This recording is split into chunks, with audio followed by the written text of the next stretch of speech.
Okay, magandang umaga. Alam niyo na, dito ng White Mesa. So, pasensya na ulit sa akin na ang daming ko nababasang comment na, yan nga, kumbaga, tagal ko na namang hindi nakagawa ng reaction video or content or upload dito sa White Mesa, no? So, sa mga sumusubaybay, mahal ko kayo at pasensya na ulit. Dahil medyo inconsistent ang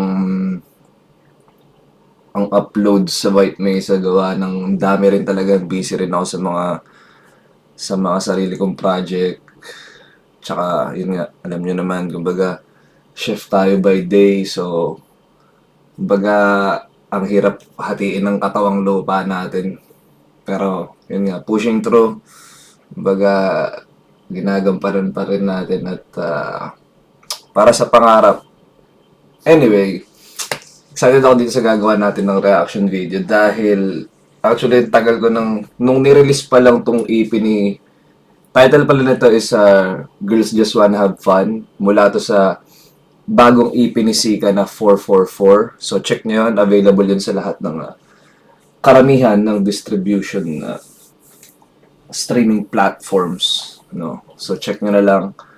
So nung nirelease kasi to, actually nasa Pilipinas ako nun. So gawa din nung mga tapos nung pagbalik ko dito sa mga, kumbaga tuloy-tuloy din, kumbaga ang dami kong inasikaso din dahil kong ginawa. Kaya hindi ko rin agad siya nagawa ng reaction video. So anyway, nandito na tayo. Sabihin ko lang, first and foremost, hindi ko siya first listen, hindi ko rin siya first watch.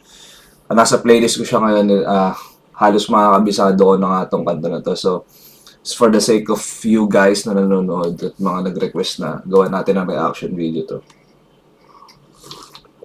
Bago pala natin simulan, naglabas ako ng bagong kanta. Ito, check nyo. Lady so freaky, kahit hindi paggabi. Gusto niya yung apak sa ulo, nakatapat sa salangin.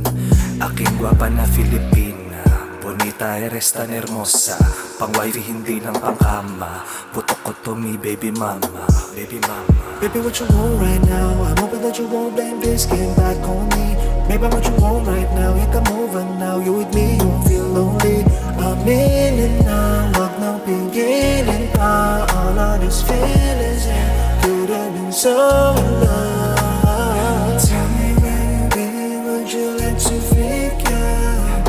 I got what you need, I will live in freedom. So kung nagustuhan niyo, punta lang kayo sa music channel ko. May lalabas rin ako na bagong, actually hindi siya bagong kanta.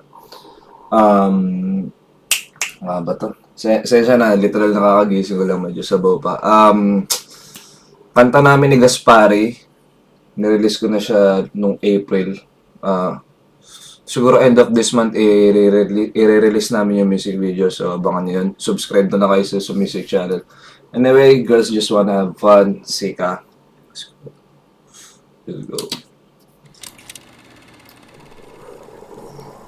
Name a lot of things they don't do for you, babe. I'm so long that you was true to me, babe. All I wanna know is that you true to me, babe. Cut them moles off, no excuse, little babe. Yeah. Yes, man. Now here it is. This is about gold presenting the other different style. The Filipino Jamaican style. Like that. Tapos sa totoo lang, mauna yung magpapretend ako as a strong independent woman. Sabihin ko, hindi, okay lang ako. Sino ba yung nagsabi na okay lang, pero, ganun yung parang, okay lang. I just wanna have fun, okay, that's fine with me. She don't wanna shut the club down, even when it's time to leave. I need them to see some baby, That's on you. Strong independent woman. Sabihin ko, hindi, okay lang ako, okay lang. Thinking 304, yeah, you. All I wanna say is that you need somebody true to you, babe. I know you're used to it, babe. Mag-isa lagi sa bahay. That's where she feels that she's safe. Right now, ayaw niyang umuwi. Bakit di na ito mangyari tuloy? I said, baby, that's not true. Kahit di ko na alam what's true to me. Are you true to me? Yeah. Girls just wanna have fun, okay, that's fine with me. And she don't wanna shut the club down. Ano na para sa akin, ewan ko siguro hindi para sa mga fans ni Siga, no? Pero I feel like isa sa mga underrated things about kay Sika is yung ano niya, like yung singing niya, no? I mean, okay, hindi si Sika yung tipo ng traditional singer niyo na gets niyo yung mga parang The Voice type shit ng mga singers, no? Pero what I mean is underrated yung singing niya in a way na kasi eto yan eh, pag tinatanong ako ng mga tao, no? Ah, kumakanta ka ba? Bawa, yung general na tao, no? Tatanungin ka, kumakanta ka ba? Yung usual na tao sasabihin is, hindi ako kumakanta. Hindi ako marunong kumanta. Ako naman, ang lagi ko sinasagot dyan is,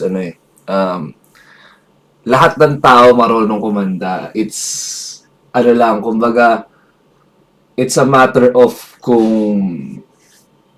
magaling or hindi, or kung kaya mong dalhin or alam mo yung tone mo.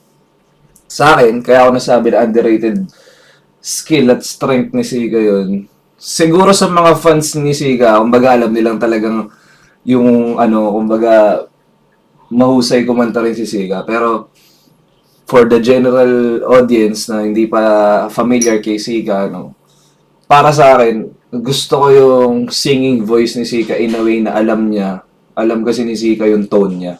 Kumbaga doon siya nagpe-play around doon sa tone niya na alam niyang bagay sa kanya, no? Kasi para sa akin, bilang musician or artist, no? Sa mga nanonood ng mga aspiring artist, no? Baga, huwag kayong matakot na mag-try ng mga bagong elements na idadagdag nyo sa artistry nyo or sa arsenal nyo as an artist, no? Kasi lahat yan learnable. Tulad nyan din yung si Sika, like, mamaya. Even when it's time to leave, Balik lang tayo ulit. Balik lang tayo dito. Shoutouts rin kay Bigos, no? Siya nag-produce nitong track na to, no? So, may tackle tong mga to. Pero, yun nga, shoutouts kay Bigos, no? Alam naman natin na yung mga matatagal ng nakasubaybay at nakatutok sa OPM. Alam naman natin na nagsimula si Bigos as rapper only, 'di ba? Parang kumbaga in front of the cam, in front of the mic siya nung nakilala nating lahat. Pero ngayon, as time goes on, 'di ba? Yung mga gusto ko sa mga artists like yung ever evolving, alam mo yun, parang hindi sila na-stuck sa one thing. Na kumbaga sa tagal ni Bigos rin sa industriya na, kumbaga isa na siya sa isa na si Bigos sa mga icons, especially ng new generation.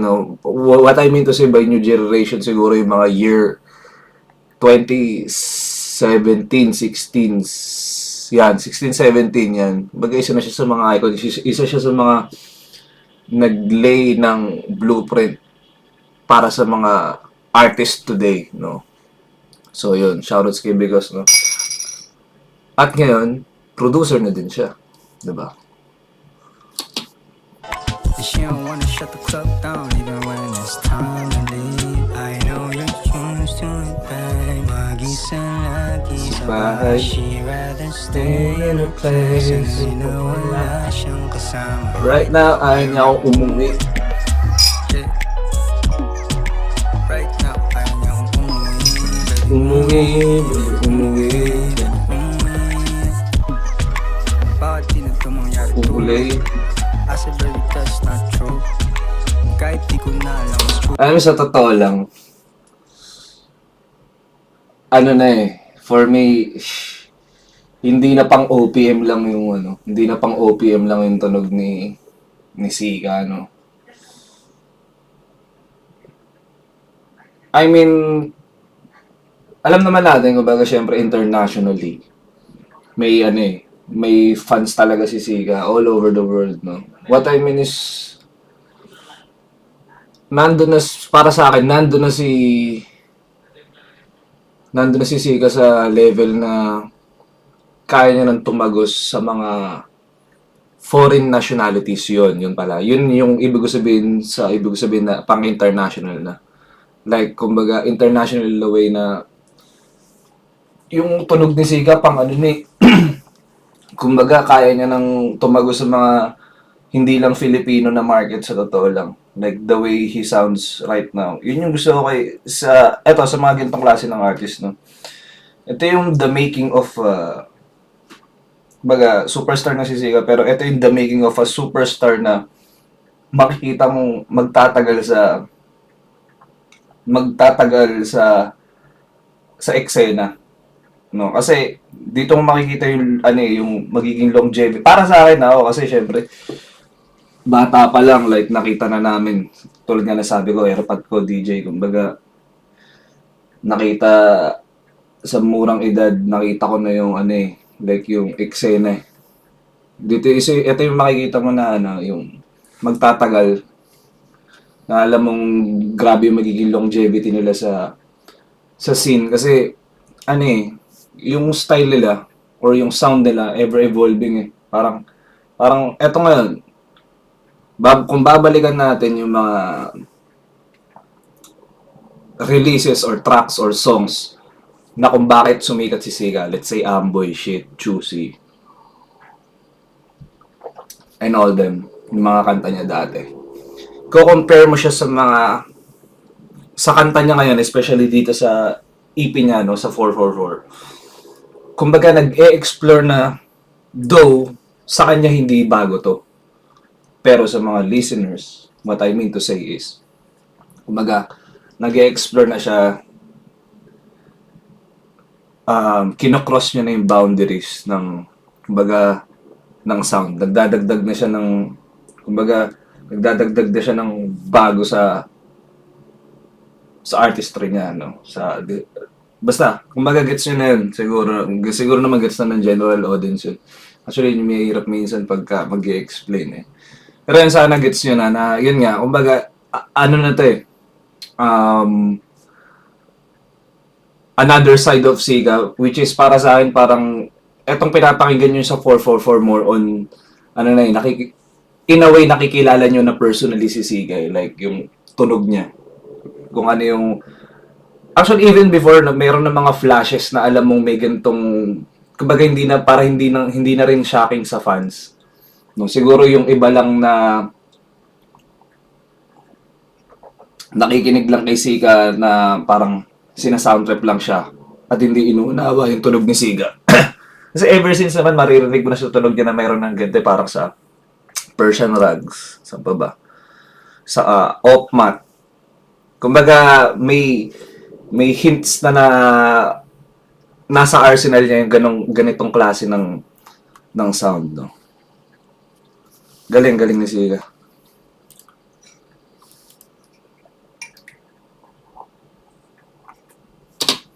That's not true. Kahit di ko na alam what's true to me, yeah. Honestly, hindi ko gets kung bakit ang daming lalaking umangawa sa comment section. Ganun naman talaga kasi dapat. Always don't deserve love. Name a lot of things that we do for you, babe. I was so long that you was true to me, babe. All I wanna know is are you true to me, babe. Cut them nose off, no excuse, no, babe. Some of you girls Just wanna have fun and leave all the drama tonight. Yeah, that's fine with me, girl. Ayaw pinapangako that she trusts ever. Kahit di madali na mabasa.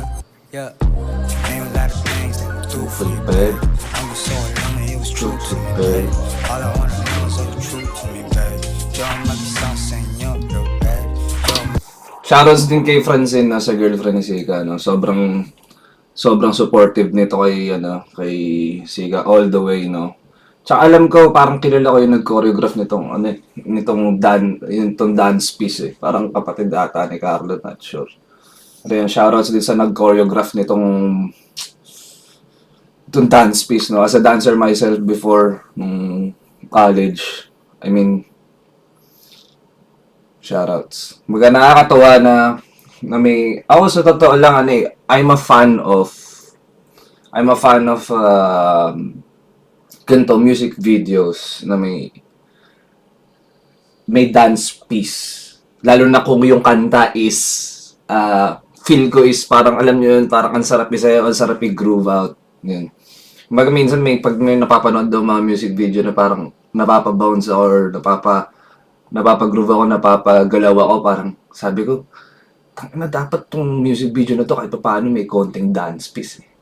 Pero kumbaga, hindi siya lahat. Hindi sa lahat ng music video. Tulad nga na sabi ko, yung pagka-feeling ko yung kanta is yung may ganong klase ng vibe. Parang feeling ko, parang, kahit konti, lagyan nyo sana ng dance piece. So, eto, nakakatawa kasi, like yung inspiration instrumental talagang groovy. Alam nyo yun.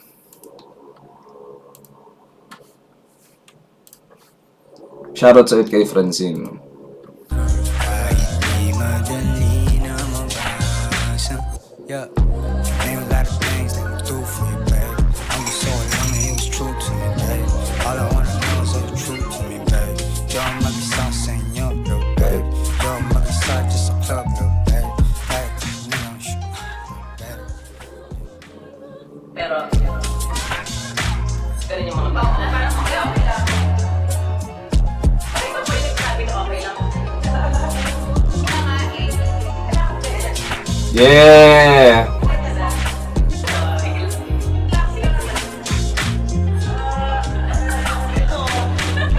I have a friend. At ni Louie. Pili ko siya yung sumigaw no, cut. Siya yun eh. Shoutouts kay Louie, man. Shoutouts din kay, kay kay Mr. Brown Films, no? Shoutouts to you, man. Napakahusay na director. As always, grabe yung shots, grabe yung DOP, no? Yun, naisip ko tuloy, like, kasi itong music video na to, one take siya, no? Naisip ko siguro, nakailang take siguro sila para makuha nila yung, like, yung perfect shot, no? Kasi yun yung minsan yun yung actually na nakakapagod minsan sa mga music video na ang concept is yung parang ganun. Free-flowing na one take lang.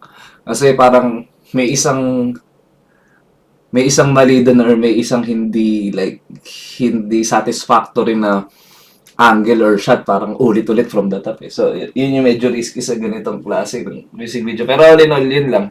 Yung kumbaga ako sa nai-imagine ko lang talaga nakailang take siguro sila, parang gano'n. Especially, kumbaga, itong mga artist na to, kumbaga, maaarte rin. Kumbaga, gusto nila talagang perfect din eh. Alam niyo yun. So, anyway, balik tayo dun sa sinasabi ko kanina about kay Siga. Na, kumbaga yung tunog ni Siga para sa akin, hindi lang pang OPM eh. Nandun na siya yung, alam niyo yung ganito yan eh, patulad ng pinapaliwanag ko dati. Na music is a universal language kasi. Parang halimbawa, ulitin ko lang ulit siguro sa mga nakakapanood na ng mga reaction video, to refresh your minds lang na kumbaga ang K-pop nga eh, di ba? Sina-sound trip natin. Pero hindi natin siya naiintindihan. Just from pure vibes, connectivity, essence ba ng music. Kasi yun naman yun eh. Ang music kahit hindi mo siya naiintindihan lyrically. Kumbaga it penetrates yung language barrier eh. Gets nyo? Kumbaga ako at some point, though I'm still a fan, pero at some point nung siguro around high school ako, talagang naging rin ako sumount trip din talaga ako ng K-pop. I mean, hindi ko yun kasi,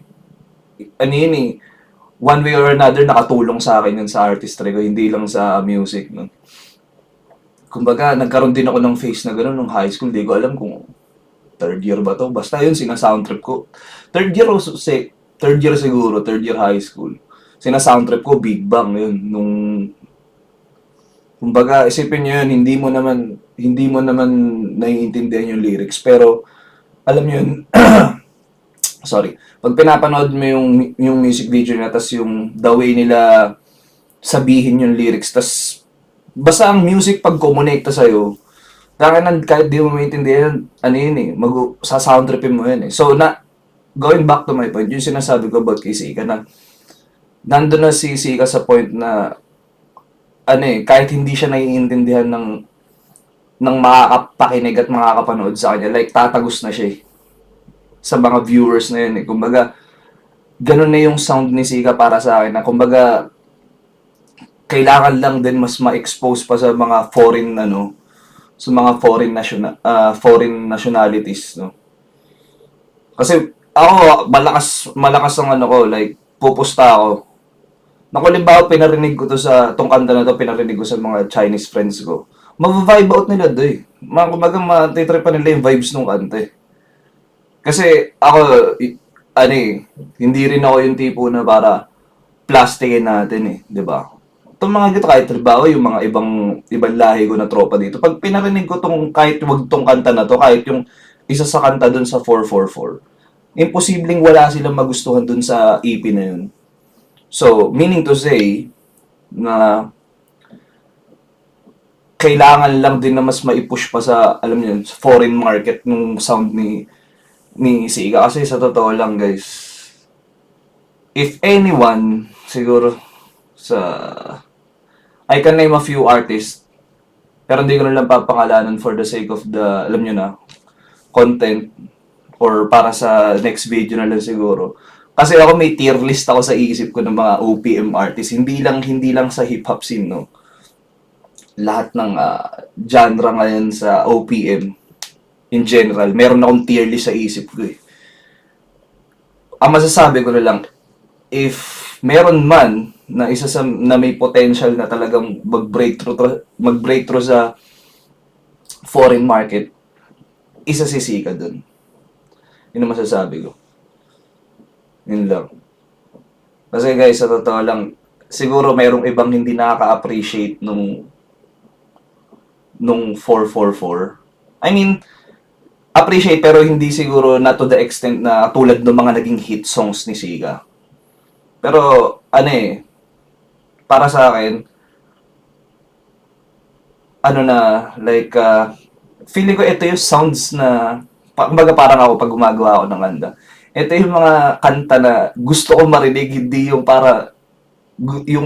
hindi gusto marinig ng, kumbaga hindi ko iniisip kung ano yung gusto nyong marinig. Ito yung kanta na gusto ko marinig. Nandun na si Sika sa point na yun na kumbaga, more on, para sa akin sa nakikita ko, parang, personal side niya na yung music na lumalabas, parang ganun. Which is a great thing, no? Sa totoo lang, ano pa bang dapat patunayan ni Sika? Kumbaga, he did it na eh. Pero hindi ko sasabihin he did it all, no? Kasi sabi ko nga, the horizon is big. Lalo na sa, sa pagiging artist niya, no? Kumbaga, the potential is very wide, parang ganun. So, kumbaga, alam niyo yun, parang ako, kumbaga brotherly love yun na parang, kumbaga, meron pang next. Meron pang next. No? Kumbaga, yun ang maganda sa, sa ganitong, actually, sa lahat mo ng art form, like, there's always something new to look forward to. Yan. Anyway, shoutout sa buong crew. Shoutout sa bumuo ng, mga taong kasama dito sa visuals na to, hindi lang sa visuals na to, sa buong project ni Sika na 444, yan, sa Greenhouse Records, malaking shoutout sa inyong lahat. Lagi, sobrang mga gagaling na tao nitong mga to.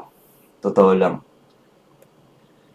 Anyway, feeling ko naman nasabi ko na yun, yun, stream nyo, 444.